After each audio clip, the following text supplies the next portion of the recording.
motion to approve the minutes of the meeting held on March 1st, 2022. I'll take anyone's motion. Thank you, Commissioner Bither.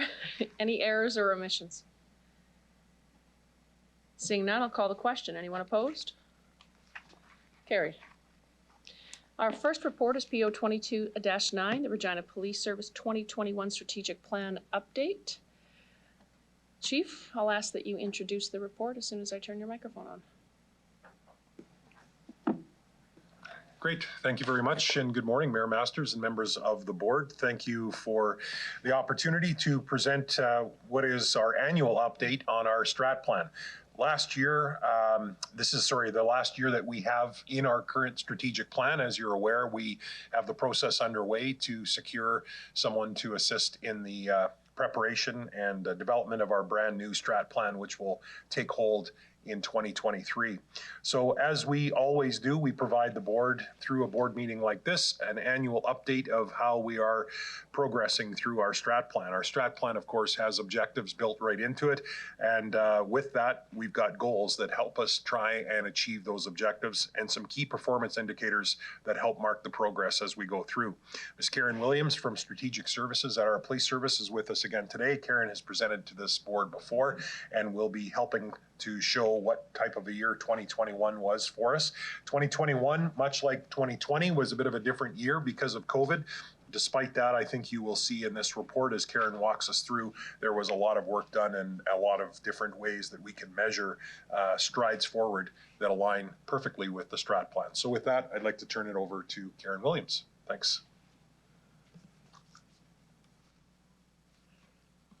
Good morning to Mayor Masters, board members, and members of our community.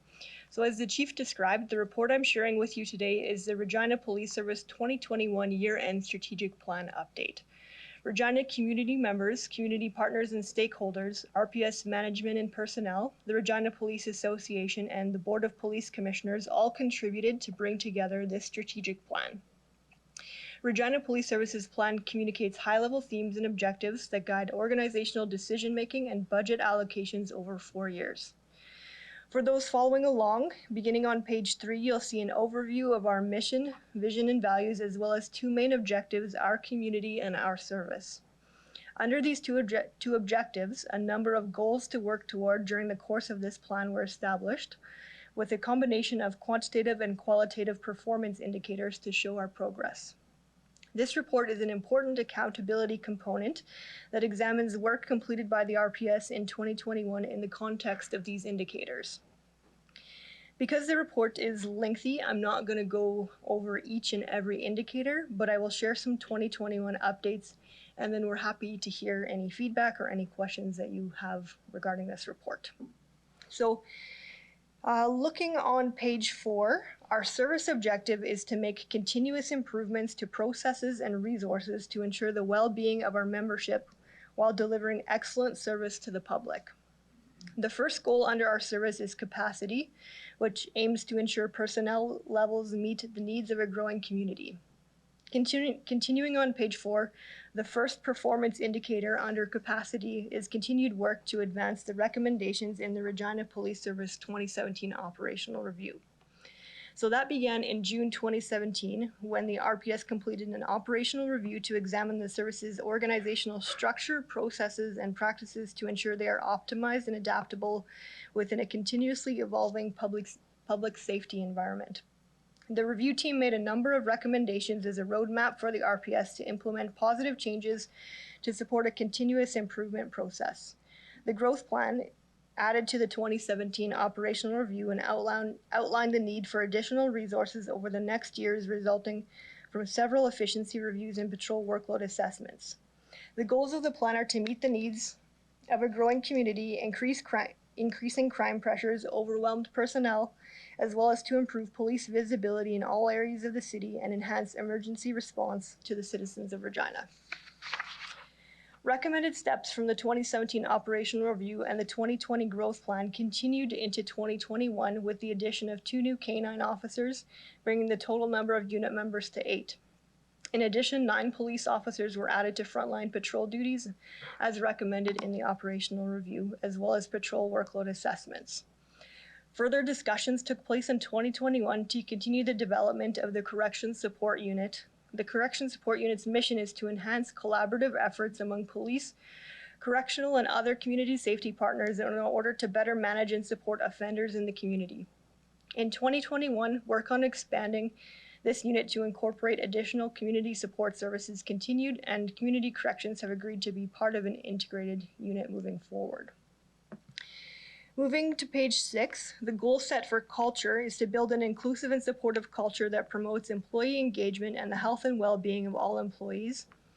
One performance indicator is implementing policies and programs that support employee well-being. There are a number of examples provided.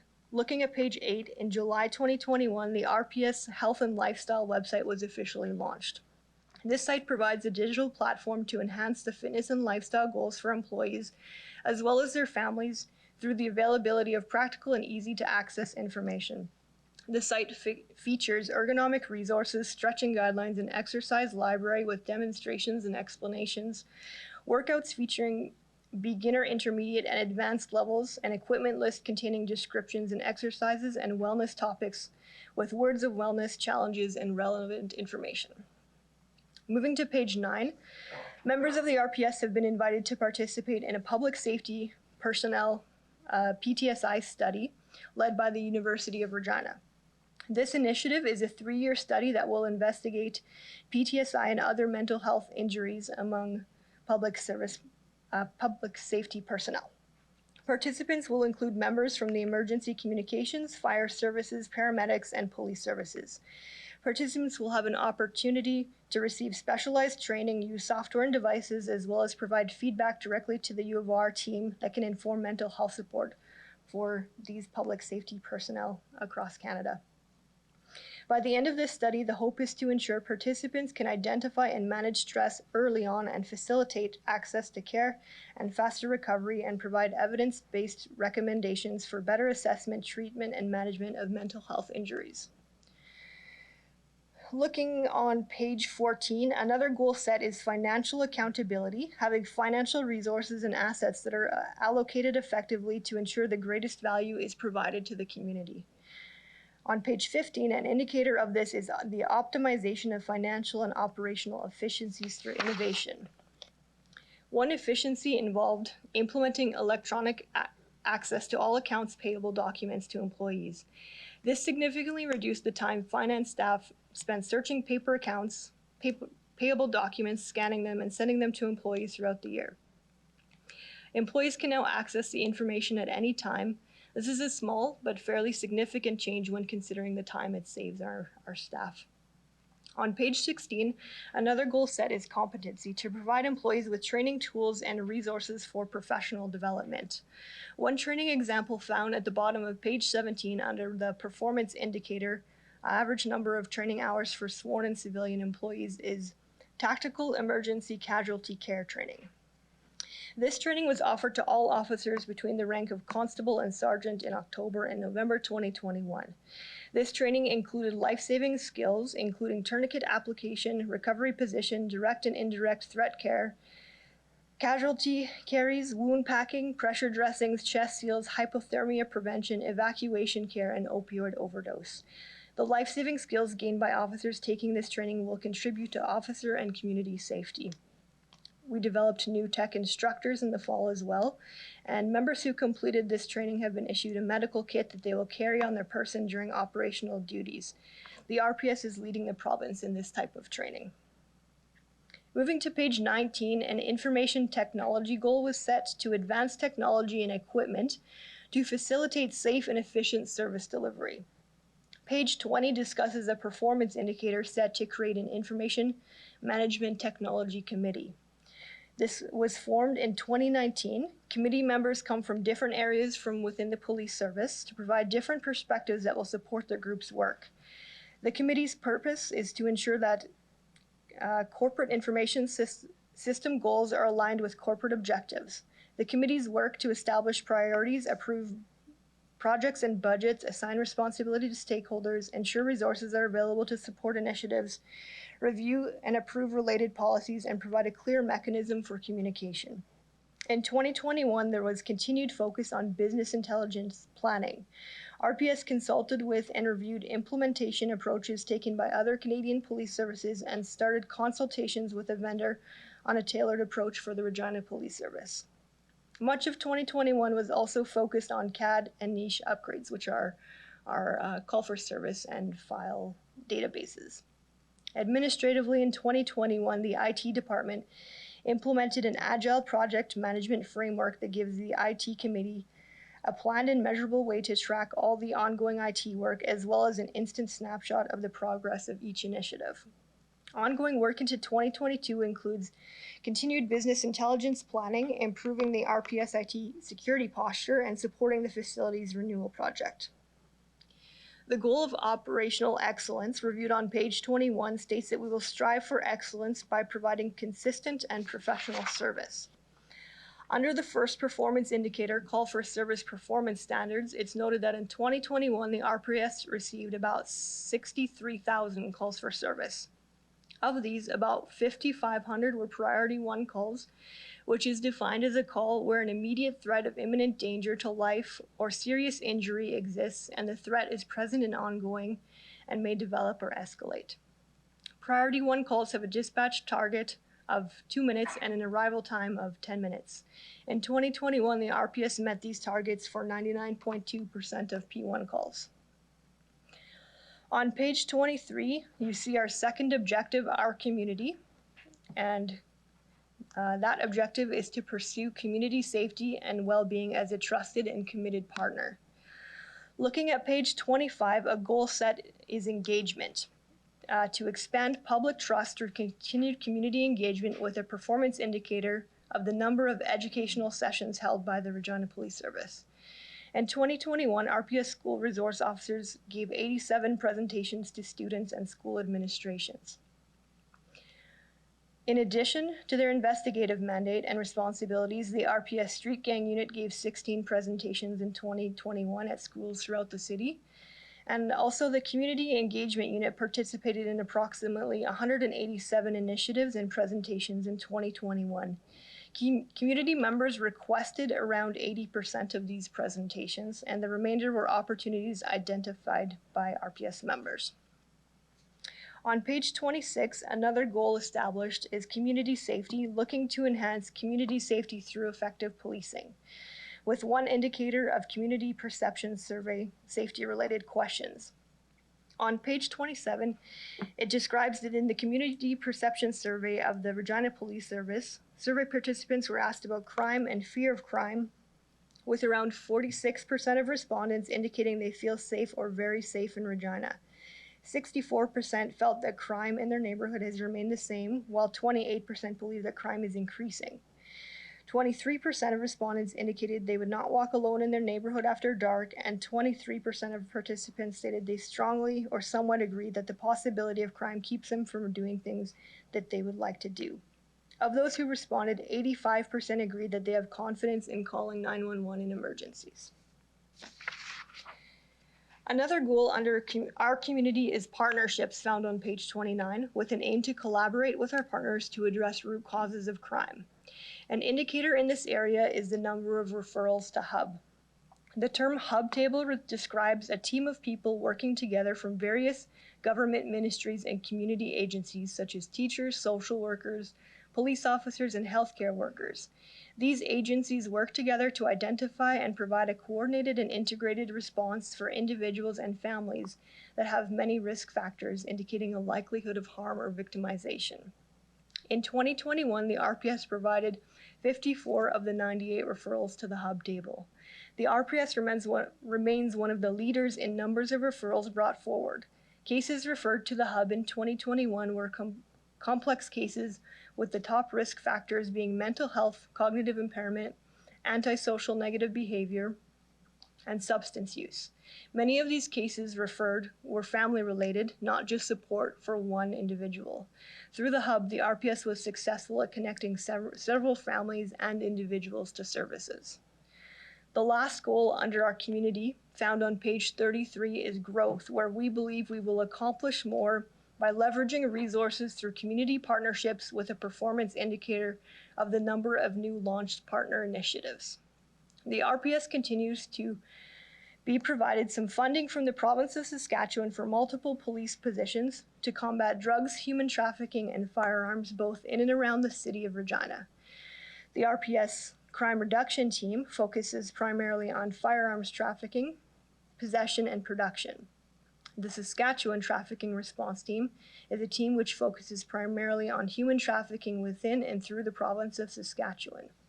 In addition, the RPS has committed employees to the government's Working Committee on the formation of the Provincial Serious Incident Response Team, an independent oversight body that will investigate serious incidents involving police officers. So that is this report in a nutshell, and happy to take any comments or questions. Thank you very much for your presentation. I will open it to the floor of the commission. Any of the commissioners, any of the board members wish to ask any questions of the delegation?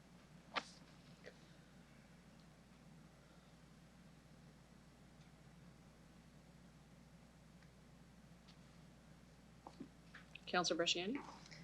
Thank you very much. To Madam Mayor.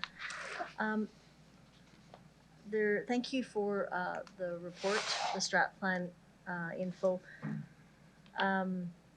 One of the questions that I have is just around meeting the needs of the growing community or growing city. We see that in this that we're still unresourced, but we're still tasked with meeting the needs of all communities. When I read through this, I see we're still, a lot of focus is on the inner city around partnerships.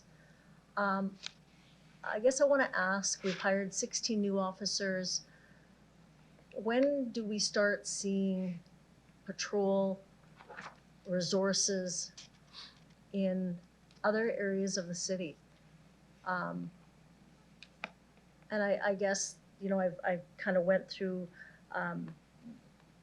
we know certain things are happening in those areas. I know that it's a balancing act. So how do we think in this next year in some of these things that we've indicated that, you know, we have to adjust as we see the need? Can I just, what is the game plan for seeing some police in, I'm going to just, you know, say it bluntly, around in the newer areas that sometimes, you know, and different, I get different level of I'm going to say call, but a call is a call to police.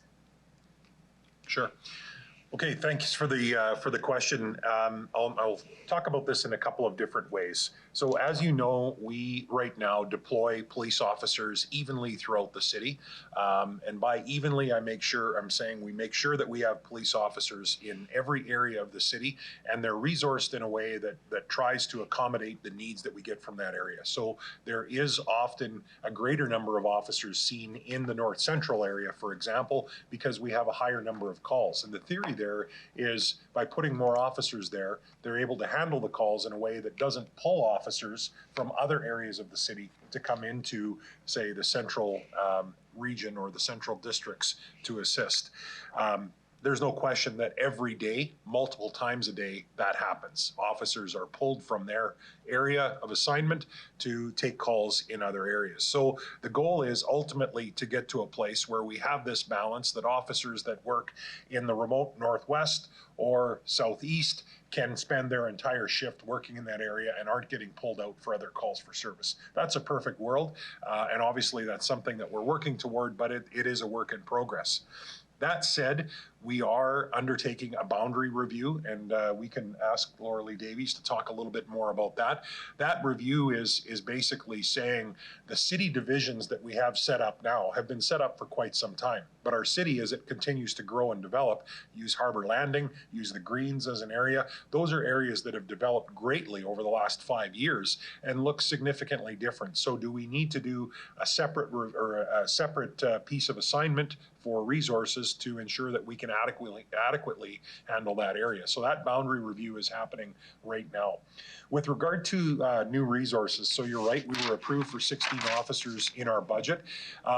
The sad thing about that is it's not a quick turnaround because we have to hire and train those officers, and we couldn't hire them until it was approved in budget. So it was approved in budget right at the end of 2021. In January, we offered employment to, ultimately we offered it to 10, but 8 of those are 8 new hires. So those are new police officers over and above our approved strength. They're in police college right now. They graduate mid-May and they come out on the street. When they're on the street, they go through about 6 months of training, and at the conclusion of that, they're considered past probation, off probation, and full-fledged police officers. In the fall, we will hire the other 8. So we've got 8 hired now, 8 hired in the fall, which will be up and running as full-fledged police officers by spring of next year. So that, as you can see, it takes a while from approval to train and then to get them trained out on the street and up and fully functioning. As we deploy them on the street, we will, though, be ensuring that they are not just put in one area of the city, and they'll be disseminated throughout the entire city. And so our overall goal is to get our number of police officers out, visible in marked units on the street at a higher number, so there's increased visibility, and that not only will citizens see that, visibly see officers in their neighborhood, but will actually reap the benefits of quicker response times to those non-priority calls. Because as you heard, Karen talked about in the report, we do a very, very good job, well over 99% response to priority 1 calls. We actually do a very good job of responding to the non-priority calls as well. But the problem is that the measurement of those sometimes is getting there within an hour. And so even getting there within an hour doesn't always bring, it's a priority 3 call for us. When you look at it in the view of all of the calls in the city, it's not a priority 1, doesn't meet the threshold of a priority 1. However, it elicits response in a certain time frame that doesn't always line up with what the citizen thinks when they're calling in the barking dog next door, the cars racing on the street. They want them to stop immediately. And so they're not looking at it from an overall city prioritization, they're looking at it through their lens. However, if we're resourced in a way that we can get officers there quicker, meaning that we've got resources that aren't being pulled somewhere else in the city, then we can attend to those calls a little bit quicker. Laura Lee, do you mind giving us just a quick overview of the boundary review work that you and your team have initiated? Absolutely. Thank you, Chief. So the boundary review was part of the work from our patrol workload assessment. And so what our strategic services team, including Karen, have done is they've pulled a number of years of data in terms of calls for service, the priority levels, and then we've also pulled all the information on investigative files. So for instance, if a file comes in through the front desk that requires investigation, that's assigned to officers. So we're measuring all that workload as well. We've just got the preliminary data, so we're just starting to dig into it to say, okay, well, we know we need to get to priority 1 calls within a certain time frame. That's a given. We need to evaluate that. We have to look how many investigative files are officers carrying. And so we're just starting to dig into what that looks like for workload and really just a really good distribution of officers. As the chief mentioned, the way that we've been deploying members has been that way for years and years, since probably I started. And so it's really time to take a fresh look at it and determine, based on the growing needs of the city, the population, the types of calls for service, if we need to deploy members differently. So we hope to have that piece of work done before the end of the year, but it is just digging into all of this piles and piles of information to make sure that we're making decisions that are based on good evidence. So. Okay, great, thank you. Sorry, that would be becoming, you said before the end of the year, so would that be part of the budget discussions if there was needed resources or for that, or is that? So our the mandate of the committee doesn't involve sort of additional resources. We'll work within what we currently have, but essentially what happens at the service is in January we sort of move people around to ensure that we have the right deployment levels, and so we hope to have all of those decisions in place before January, when we typically do our annual sort of move around of folks. So yeah, it's a big project, exciting for sure, and definitely before the end of the year we hope to have that accomplished. So. Awesome, thank you. I think that will help greatly. In regards to the traffic as one of the goals, I want to ask about, as we've seen a change within the last, I'd say, 3 years with COVID, we've seen a huge I would say, increase in stunting and racing. I understand that the traffic right now unit does not take on stunting and racing. It's over and above what they do. And so it's kind of done on the side of the desk, and it's done through funding from the city. It's not, doesn't come out of the police budget.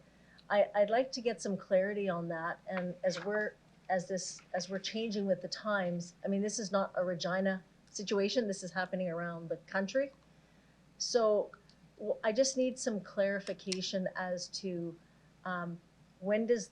can that become part of it rather than kind of waiting for funding? Because if the city doesn't bring funding, does that mean that then again it kind of just comes in overtime or on the sides of the desk? I guess I'm gonna, because it could end up in a ticket, and I need some clarification on Sure. that through the chair. So I'll first start by saying it is part of their job now. We don't need to wait for funding in order to enforce stunting, racing, those types of things.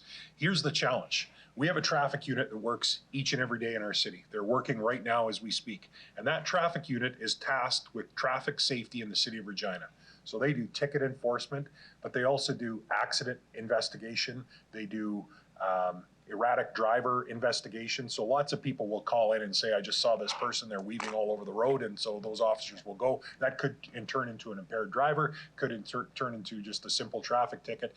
So those traffic officers right now are tasked with basically doing traffic services for a city of 240,000 people. It's a big job. The benefit of funding from SGI, and I know Laurel Marshall, Inspector Marshall, who's here today, recently sent you an email with some more information on this and talked about SGI funding. The benefit of SGI funding is when SGI says, Regina Police Service, here's some funding for some project work, we then bring in officers and we put them in an area of the city and they don't go to traffic accidents. They don't get called away for a radio call. They don't have other priorities that they're working on. They only work on the project. So working on projects while you're responding to calls for service on a radio that's attached to your shoulder is really tough to do because the project starts and all of a sudden there's a major accident at Arcola and University Park Drive. 4 of those cops from the traffic unit are going to take that accident. So we do staffing, we do resource staffing of stunting, racing, those types of things. They work it within their shifts. We've got a couple of different traffic shifts that work each and every day. And so they will prioritize areas where we get a high number of complaints. And there's a couple down in your ward. There's lots in Councillor Hawkins' ward, and there's tons in the north end of the city and the east end of the city. It's a common problem. So they do that work each and every day, 100% they do. But the problem is it's part of a bunch of duties they have and they often get called away. So yes, it's part of their daily mandate. And yes, it's better when we can pull them aside and say, don't listen to the radio on your shoulder. Go out and spend 4 hours doing marked enforcement on a project in the Greens on Gardner. And so that's why when we get that funding from SGI, which we haven't heard yet, but we're assuming is going to be coming this year, we typically will use that in the spring of each year, just before summer, to try and nip some of these problems in the bud so that they don't grow into something much bigger in the summer, if that answers. Yeah, that's great, thank you. So we do it, but extra funding is there so we can dive into it to really handle it. Okay, thank you.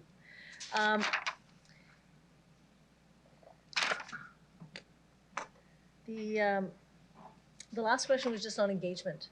And I just wanted to know when, and I know we are going to be working on our strat plan, but there's part of it is with community associations, getting out into the community. Does that have to be then driven from the board to start having those conversations with you, or how does that work? So I know Chief has been out to my area, but it was very important, and I think, well, worthwhile that we start looking at engagement within all communities, not just certain. So what is the thoughts on that moving forward? So I'm going to let Laura Lee take this question. I know Laura Lee's got a talk coming up, but I'm going to add one bit of information to the last question, okay. Councillor. the deputies were just chatting at the side here. So we do receive funding from the city as well. So it's not just through SGI. The city has a traffic safety fund, some of which are revenues that are generated from red light cameras, automated speed enforcement. And there's work that comes from that revenue to go towards more environmental traffic curbing techniques and innovations that can happen, and some of it goes to traffic enforcement itself. And so the funding doesn't just come from SGI, it also does flow through the city as well. Now, to your question about engagement with communities and community organizations, Laura Lee, do you want to? Sure, Take a shot at that. absolutely. So I know that the RFP for our strategic plan for next year has just gone out. We are, I think, in a week or so, we'll be expecting the close of that.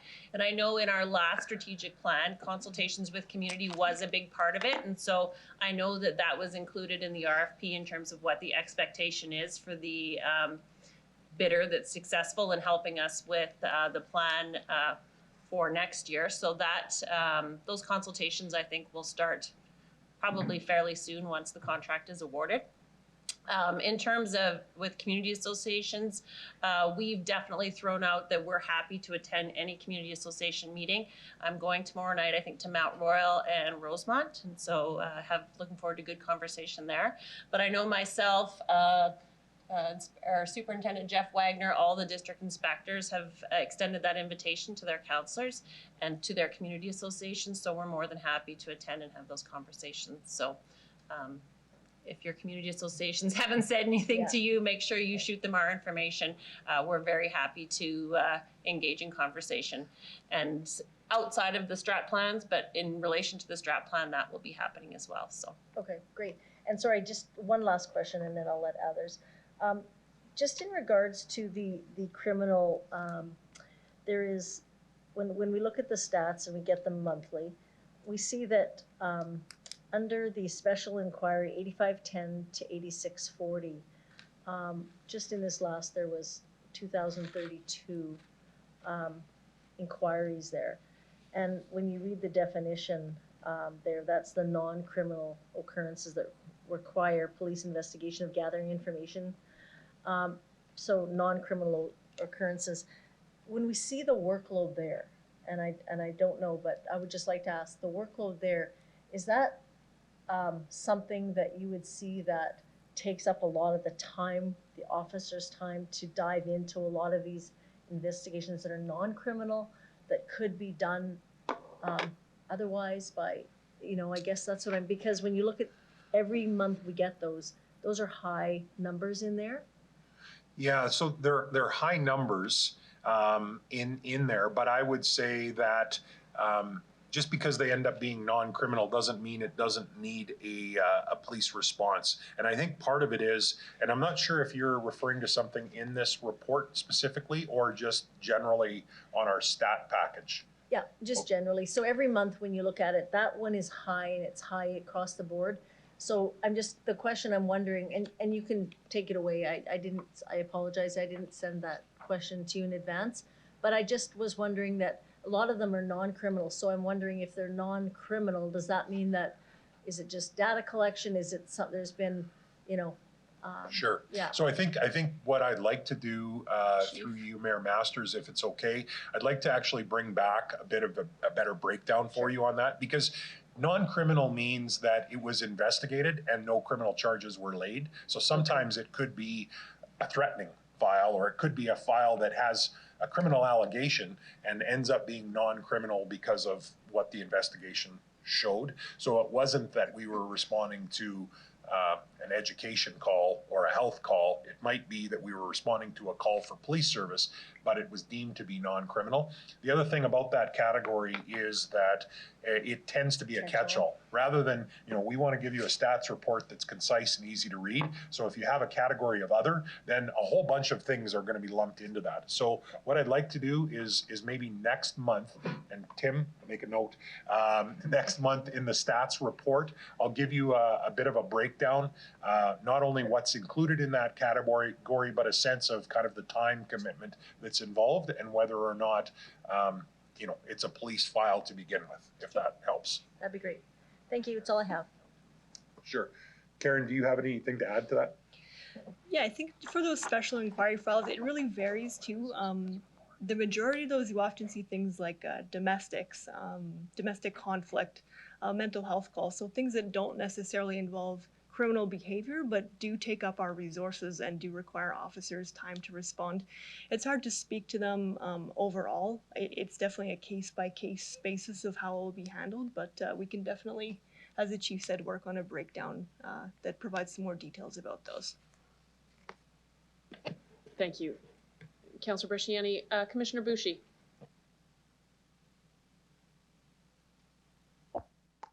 Thank you, Mayor Masters, and thank you for that report.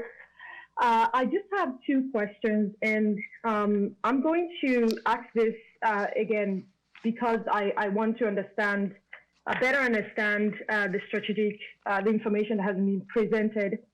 The first one is in terms of risk assessment, and I know that in your reports you have indicated COVID as a major risk as to why we, potential risk, right? That is continuing to impact the way that the organization functions. I'm wondering, other than COVID, what other risks do you see, and is there a sort of risk assessment or strategic risk assessment that is in place to, further protect the organization? The second question that I have is with the performance survey, the community perception survey, and I'm just asking these questions, right, because I really want to understand and better understand ways that we are cushioning the organization and also protecting the community. So in your report, 64.6% of respondents felt that the crime in their neighborhood has remained the same, while 28.1% believe the crime is increasing. And over again, I've heard again here that we are continuing to increase the presence of police officers. We're beginning to deploy, police officers to further protect, our communities. But it doesn't seem like the crime rate is going in. And I'm not saying that police officers only solve crime, right? They do a lot of other things. And also one other thing too that I would like to point out is, of those who responded, 85.2% agree that they have confidence in calling 911 in emergency. So just only 85.2%. And I'm wondering as well, how do we fare in comparison to other communities? Is 85%, I'm not a law enforcement, analyst or data analyst. I'm just wondering, is it obviously there's room for growth? What are some of the things that we have in place to maybe increase the confidence of people who don't feel confident in calling 911? So those are my two questions. Great. Thank you very much, Commissioner Bushi. So with regard to your first one, I always feel every year, and I think I say this in some form or fashion every year, that there's a worry that we come with this strat plan update and it looks like this in isolation is only what we're doing. This is what's new for our strat plan and some steps forward in 2021. And I'm not suggesting that you were saying that this is the only risk assessment that we do, was a risk assessment as to how COVID affected our organization. But there are a lot of different ways. In fact, I don't know that I could possibly go through every mechanism we have for risk assessment, but we do manage and measure risk on a regular basis from a variety of different risks to the community in terms of the calls for service. We have the priority dispatch structure that we talk about that's a risk assessment matrix for our community. We have legal work that we do, and Katrina's heavily involved in terms of managing the risk to the organization from a legal perspective. We manage from a police officers in terms of their ethics and conduct and behavior. There's risk assessments there, and there's processes in place in how we manage those. So without trying to give you a very in-depth answer just off the top of my head, there are a lot of different ways beyond COVID that risk is managed and measured every single day in our police service. That's a big part of what policing is all about, is managing risk and trying to enhance safety and wellness. So this report today only gives you an update on work that's done in the past year, and mostly it's new initiatives or enhanced initiatives over what we're already doing. It doesn't count for example, all of the work that's been going on for years at the police service. So there are a lot of other risk assessments, and if you had something more specific on that, I'd be happy to answer. I think what I'd like to do with regard to your second question, Commissioner Bushey, is I'd like to defer it till the private session, because we are going to be talking about the most recent community perception survey in the private session, and we are going to be talking about that publicly in our board meeting for coming up at the end of April. And so I think a lot of the questions that you have, we're going to be really digging into in depth a little bit later on in the private session, and again publicly next month. And so rather than rehashing that now, because that was only a very small teaser, if you will, to what is the results of our survey. We've got Dr. Nick Jones coming from the University of Regina today, and he'll be giving you a full presentation, and he'll be in a great position to answer those types of questions. And Chief, I appreciate your response. I also, wasn't sure really if I should ask the question in public or in private, but I look forward to your response, because I think these numbers need, and that's one thing with reporting is if you put out numbers without proper explanation or some sort of contextualized, or if you don't provide a context to those numbers, they can be interpreted differently. And I really appreciate your response there, and I look forward to, again, your response at the private session. Sure. Yeah, I think that's a great point. I mean, that's exactly what we'll be able to do in our follow-up conversation, is not only show you how do this year's numbers compare to the previous 5 surveys, community perception surveys we've done, but what does that look like on a national level, and we can have some broader conversations about that as well. So thank you.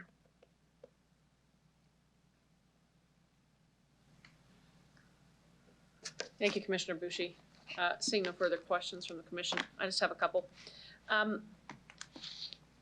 Thanks for the report. So if you had to highlight in terms of where probably the most work left to do in terms of the strat plan that goes until the end of this year, where is it? Where's the most work you have to do in order to advance? Whew, that's a good question, Mayor. I think there's probably a couple of areas. There's lots of internal improvement that is going on and will be found in our 2023 to 2026 strat plan that we're going to be developing this year. And a lot of that will pick up from where we are right now. So that's internal improvement in not only in efficiencies and finding efficiencies in work, but creating a healthy, trusted workplace where individuals are motivated, that are trained and educated in all areas, including marginalized parts of our community, and how we best respond and provide service to those areas. So that's a piece of work that I could sit here in a decade from now, or someone new will be sitting here in a decade from now and saying that's work that we still have to continue to do. I think that's a big part of it. And part of that is part of the discussion that we had with Councillor Bresciani around resourcing of the city and being adaptive to our city's needs. Our city is a growing city that has lots of wonderful opportunities and complex challenges at the exact same time. And so how do we make sure that our police service complements and enhances in all of those nooks and crannies of our community? And so, I've given you a very high level answer to our 2 objectives, which are our service and our community. How can we enhance the work that we're doing to deliver to our community? And it's not all about adding resources, although we've talked with our board about our growth plan. As you noticed in some of our service objectives, or our goals under our objectives, enhancing and leveraging partnerships is part of a growth plan, so that we can take some of that work away from officers and better put it on the desk of someone who can truly make a difference, and thus free us up to do work for policing elsewhere. So, I apologize if that's a very general answer, but I do feel like it's an evolution that will be continued on in our next strat plan. I'm good with that, thanks. The only other question I have is building upon something Councillor Bresciani said. For whatever reason, I have April 27th evening set aside for a commission engagement with the public. where are we at in the process of the RFP? So, Tim just gave us that thumbs up. So the RFP has been circulated. We worked with the city through that. I think there was a couple of small hiccups that caused that process to be a little slower. We're a couple weeks behind where we want it to be, but a couple weeks is not going to be able to be enough to put us off track. We'll be doing a lot of the consultation and engagement starting probably in April or towards the end of April and predominantly through May and June. And then the fall will be when we actually are putting things together. So we're in good shape, but once we've identified the organization that's going to be helping us with this, knowing that they'll be also helping us with the board work, strat plan work as well, we'll be able to sit down and I think hammer out a much more concrete timeline. Thank you. All right, members of the commission have the motion to receive and file the report. Thank you, Commissioner Bresciani. I'll call the question. Anyone opposed? Seeing none, carried. PO 22-10 is next up, warrant strategy 2021 year-end analysis. Chief, do you want to introduce this one? Sure will. Thank you very much, Mayor. So each and every year, our police service puts together a report and an update on our warrant strategy. Not every police service has a warrant strategy. I can tell you ours has been around for quite some time. In fact, I know Superintendent Darcy Cook, I think, was one of the originators of a warrant strategy, and it's taken on different iterations through the years, but ultimately what it is intended to do is to try and manage what is an ever-growing number of warrants in our community. Many warrants are generated outside the hands of police. They're generated through the courts, and so we don't have complete control of them, but we also don't want to have hundreds of thousands of people wanted on warrants in the city, and an active strategy that allows us to try and manage that ultimately enhances community safety and keeps our number at a manageable level. At one time, when we first originated this strategy a number of years ago, we were in, 5 digits. We were well over 10,000 warrants in the city, and it was almost an unmanageable number. You're never going to get it to zero because each day as you scoop some warrants out of the system, a bunch more are added in. And as I said, they're not always added in just through the Regina Police Service. So that's really the background of this. I've got Inspector Laurel Marshall with us this morning. Laurel is the one who put together this report and can walk us through our current warrant strategy and how we ended 2021. Good morning, Your Worship, members of the board, and Councillors Bresciani and Stevenson. I will be providing you with an executive summary of the Regina Police Service warrant strategy year-end analysis. So the vision of the Regina Police Service is working together to keep Regina safe. To help realize that vision, a warrant strategy is in place to address current outstanding warrants and any future warrants the Regina Police Service may receive. One of the goals in the 2019-2022 strategic plan is to enhance community safety through effective policing. The number of warrants added and removed is a performance indicator of this goal. So the Regina Police Service has had a warrant strategy for a number of years, as the chief was saying, and the objective of this strategy is to reduce the number of warrants and wanted persons living in our city. So the strategy includes the following, the primary one being through our tactical coordination strategy. So the strategic service section, as well as the 3 district staff sergeants and the investigative services division, identify the most wanted offenders each week. So these offenders are selected based on the seriousness of the offense, the number of outstanding warrants they have, and known residency in Regina. So calls for service are generated to proactively locate and arrest these wanted offenders. As well, our frontline support unit has an officer dedicated to contacting subjects wanted on traffic safety, city bylaw, and provincial statute warrants. And they're able to provide them with a status update of their warrant and also information that will help them be able to deal with the solutions to their warrants on their own, whether it be turning themselves in or attending court.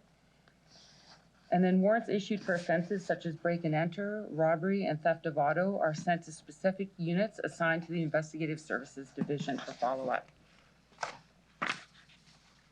So the street crime section also identify the repeat offenders that have outstanding warrants in relation to charges specific to their unit, and they create an internal kind of a targets bulletin for wanted persons.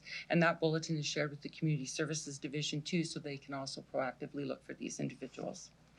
And then the Correction Support Unit, which Karen also referred to it in her report. As you know, they have collaborative efforts with police and corrections and other community safety partners to manage and support dangerous habitual offenders released in the community. One of the responsibilities of this unit is to apprehend dangerous habitual offenders who are unlawfully at large and have Canada-wide warrants. And as you will know, the Regina Police Service also posts names and photographs of wanted persons in hopes that the public may also provide assistance in locating and arresting and leading to the arrest of these individuals. And then we also filter through all of the warrants. So for those warrants where people are known or believed to be residing outside of Regina, they have no fixed address in Regina, or the warrants are historical in nature, which means they're more than 5 years old and they are not a personal injury offense. Those ones are kind of filtered to the side so that we can focus on the ones where the people are known to be living in the city. And then lastly, the investigative process for following requests for a warrant is streamlined to have the original investigator tasked to locate and arrest the offender. So what does this look like for numbers? The stats for the 2021 year-end analysis. So as of January 1st, there were 2,471 people wanted on 3,174 outstanding warrants. Of those warrants, 2,664 were for criminal code and 510 were provincial statutes, municipal bylaw warrants. At the end of the year, December 31st, there were 3,094 people wanted on 4,235 outstanding warrants, of which 2,890 were criminal code and the remainder, 1,345, are the provincial statutes, the municipal bylaw warrants. So this represents a 33% increase in the number of outstanding warrants, between January 1st and December 31st. And just to get an understanding of the sheer volume of warrants that we had in the year, there was a total of 5,385 warrants, which included 11,453 charges. And they were added to the Canadian Police Information Centre, which we refer to as CPIC, and 4,331 warrants were removed. So the difference between the number of charges and the number of warrants is on some warrants, they'll have multiple charges on the warrants. And then as well, the difference between the number of people wanted on the warrants and the number of warrants themselves is that some individuals will have multiple warrants for their arrest.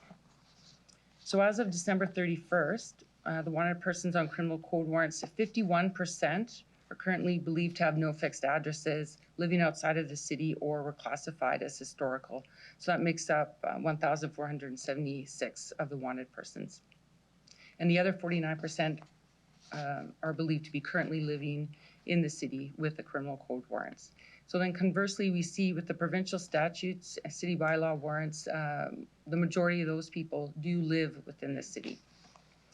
Just going back to that 33% increase that we saw, just to kind of give a little bit of a background to kind of shed some light on that. So in 2020, the court closures and changes in the judicial processes that were brought about by COVID, they resulted in a backlog of warrants that were at the courthouse, basically sitting there. And they would never have been entered onto CPIC. And so then we saw in 2020, there was actually a 25% decrease in outstanding warrants, and that would be largely as a part of that. But then in July of 2021, when the courts opened back up, that backlog that was at the courthouse made its way to the Regina Police Service and were added onto CPIC. So that contributed largely to the 33% increase for the 2021 year. And then also RPS service delivery also saw some changes responding to COVID restrictions and challenges as well. So the number of warrants executed or removed from CPIC, they decreased by 15%. Most notably, the decrease was seen with the provincial statute and the bylaw warrants, which were down 21%. So as we move toward normalcy, hopefully here, we will see the application of the warrant strategy be more in full force, as well as some of the other, obviously with the courts and the judicial processes, the numbers should kind of balance out and we should get back on track. So going forward, the Regina Police Service will continue to evaluate the warrant strategy, in particular the tactical coordination approach, which focuses enforcement efforts based on the seriousness of offense, number of warrants, and also known residency in the city. And as well, our investigative service division will continue to utilize a focused strategic approach through the street crime section and the corrections support unit. And members of the frontline support unit will continue to contact subjects with the provincial statutes and city bylaw warrants and provide them with solutions to deal with the warrants on their own. And we will also continue to look for innovative ways to introduce the number of wanted offenders in our community and achieve our goal of enhancing community safety through effective policing. Thank you very much. Can I get a motion to receive and file the report? Thank you, Commissioner Duncan. Any members of the commission have questions? Seeing none, I'll call the question. Any opposed? Carried. Thanks again very much for the presentation, Inspector.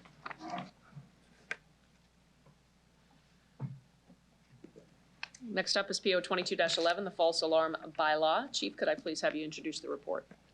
Sure, thank you very much, Mayor.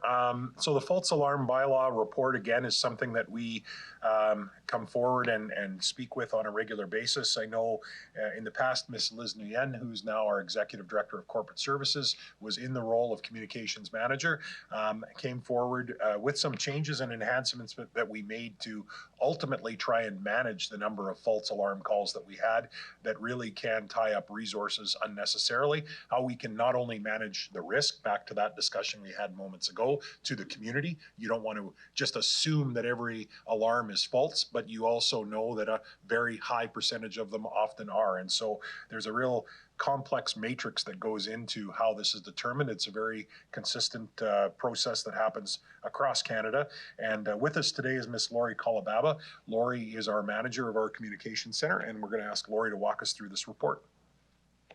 Thank you. Hello and good morning, Your Worship, members of the board. I am pleased to be here today to provide an update on our false alarm bylaw. I would like to highlight some key points to this report. So to provide some context, the false alarm bylaw was passed by City Council in 2004.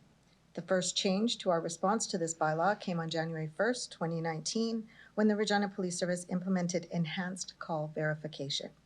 Enhanced call verification, ECV, requires alarm companies to verify the validity of an intrusion alarm before requesting police attendance. This additional accountability on alarm companies resulted in significant decreases in 2019, then in 2020, and now in 2021. This is in the number of alarm calls for service, false alarms requiring police attendance, canceled alarm calls, and billable events due to false alarms. We are continuing with this ECV process for 2022. We continue to monitor the number of calls that do not meet dispatch criteria that are found later to be real. In 2021, there were 8 real calls that were not picked up by our ECV process. 2 were errors on behalf of the customer themselves, 2 were alarm company errors, and 2 were errors where our communications officers sent patrol to suspended alarms. That leaves 2 real break-in enters. The total of 8 is a reduction from 12 in 2019 and 10 in 2020. Education is reducing that number annually. So alarm calls in 2021 accounted for 2.0% of our total calls for service, which is slightly higher than the 1.9% in 2020. There were 28 more events that are billable in 2021 than in 2020, for a total of 242. So members of the board and public alike would likely benefit from knowing that the false alarm bylaw information is available on the Regina Police Service website. The security alarm section provides bylaw details, the impact of false alarms on the police service, and access to the alarm site registration. The site also provides a link to email questions or comments to our alarm coordinator. At the end of 2021, there were 25,575 registered alarm permits in the city of Regina, which is 27 less than existed on December 31st of 2020. Also in 2021, there were 1,245 alarm calls for service in Regina, a very small increase from the 1,207 alarm calls for service in 2020. Of the total alarm calls for service in 2021, 1,163, which represents 93.4%, were false alarms. 82 were real. Another point to highlight for 2021 is that of all dispatch requests received, 13.6% were canceled before police arrival. This is 5% lower than in 2020 and our lowest percentage over the last 5 years. So not in closing, sorry, I skipped a page. We're not done yet. As mentioned earlier, 242 alarm calls for service, resulting in billing charges under the bylaw in 2021. Total revenue last year was $22,500. And now, in closing, I would like to point out that the joint effort by the alarm coordinator and alarm industry in the education of alarm users remains the best approach to reducing these false alarms. The alarm coordinator's contact with new alarm users, the distribution of alarm brochures, and the utilization of media such as the Regina Police Service website assists with alarm awareness and is assisting with the prevention of false alarms. Education remains an important aspect of our alarm bylaw strategy. I welcome any questions or feedback. Thank you very much. Can I get a motion to receive and file the report? Thank you, Commissioner Bitther. Any questions from members of the commission on the report? Seeing none, I'll call the question. Any opposed? Carried. Thank you very much. Thank you. Some nice work. Moving on to PO 22-12, the monthly crime statistics, February 2022. Chief, could I ask that you please introduce the report? Sure, thank you very much. So this is our monthly crime stats report, and as we step deeper into the year, we obviously are getting a better assessment of what our crime rate and crime statistics look like for 2022 in comparison to 2021. So we've got the reconciled stats to the end of February of 22, which is what I'm presenting here this morning. And we break it down as usual into the category of crimes against property and crimes against the person. Crimes against property so far, we have seen a slight increase over this time last year. Our rates right now, we've increased we're at 10% higher. I shouldn't say rates we're increased 10% over where we were at this time last year. And that's predominantly made up of thefts and break and enters. We've seen an increase in both of those areas. We have seen a decrease in the number of mischiefs and the number of stolen autos that have occurred in our city this year compared to this time last year. However, overall, the increase is about 10% in property crime. Crimes against the person shows another story. We are down in that category, 54 incidents less than where we were at this time last year, which is a 13.3% decrease. All areas in crimes against the person are down with the exception of robberies. So we are seeing a small increase in the area of robberies, but overall crime is down in crimes against the person. So when you put them both together, crimes against property crimes like thefts and break and enters tend to be a higher number than crimes against the person. And so I'm talking, very unemotionally about crime when I say that, because we know crimes against person are a very serious and severe crime, often can be extremely victimizing and cause all kinds of problems in our community. But if we look at it just from a pure number standpoint, the number of property crime offenses is always significantly higher than the number of crimes against person. So as a result, when you compare the two, even though we've got a 10% increase here and a 13.3% decrease here, overall we've got a 4.5% increase when you combine those categories in terms of the reported crime compared to where we were at this time last year. And again, in the back of our report, we've got our dashboards for you. Our drug overdose dashboard shows that overdoses continue to be a problem. However, in the month of February, numbers were about 30% lower than what they were in January. And so I don't have an answer. I'll proactively say, if someone wants to know why is that, there could be a lot of reasons why that is. And some of it could be actions that are happening in the community through harm reduction. It could be availability of drugs in the community, or even sometimes just the toxicity of the drugs that are here and the effects that they're having on people that are consuming them. It's causing a lower number of overdoses. So there are often a lot of factors that can contribute to a rise or a decline when it comes to any crime category. But in the drug overdose area, we are seeing that they are down in the month of February, and we'll be curious to watch this trend. We saw, if we look at the stats from 2021, there was a bit of a roller coaster effect that depended on a bunch of different factors. We saw some months were significantly higher than others. And then the dashboards that follow, really one gives you a bit more of a high level monthly breakdown. And then there is one that gives you a daily breakdown on things like traffic stops, domestic conflict, missing people, suicides, and drug seizures. So I'll leave it from there at that point, and I'm happy to answer any questions that you might have. Thank you, Chief. Can I get a motion to receive and file the report? Thank you, Councillor Bresciani. Any questions on the report. Councillor Bresciani. Thank you. Can I ask for an undertaking? And I think, I'm not sure if Elaine can remember, but I know when I was first on the board, and maybe this will come, Laura Lee, when you guys are doing all of the work of looking at different resources. But the Greens on Gardner has changed, higher density in that area as well. We're seeing many calls in directive, but it right now files under Gardner Park in this data collection. I'm asking that area may be similar to also Harbor Landing. Again, I'm not sure how it's fitted in here, but for data collection, I would appreciate if it can be an undertaking that you look at both of those areas where the growth has happened for the data collection would be very helpful. Because in other areas you've seen it's all broken down. You've got Regent Park, you've got, it's not just northwest. It's actually, there's different neighborhoods in those areas, and I'm asking that that would be the same for Harbor Landing and the Greens and Gardner, which would include East Brooke and Towns. If that is possible. Yes, thanks. Thank you. That's all I have. Thank you. Seeing no further questions from the commission, I'll call the question. Any opposed? Carried. I need a resolution. Can I have a motion for private session, please?